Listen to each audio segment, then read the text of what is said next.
台语字真趣味，乡亲啊，行义，台语安尼写，行义，形容一个人残暴、残忍、凶暴。台语讲行义，实在真行义，竟然甲囡仔拍甲死死混混去。伊迄个人有够行义，竟然连老爸都甲拍。行义的行是文音，白音是怀，怀两种意思。第一种的意思是东西的走向就是怀，啊那南北的走向就是直。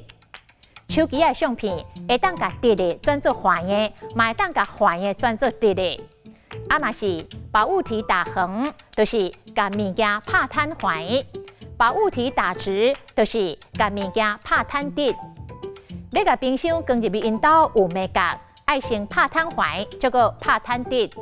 过来困摊怀，伊真歹困撇，困到尾啊，拢困摊怀。也阁有掠摊怀。你着爱心肝掠摊怀，甲话讲互绝，才会当断伊的念头。怀第二种的意思是蛮横不讲理，伊实在真怀，凡事拢要占赢。迄个人怀爸爸，无法度甲伊讲道理。啊，忤逆父母，台语讲怀嫁爸母。啊，若华语的逆水行舟，台语就是过怀楼。讲人生亲像过怀楼，爱努力向前。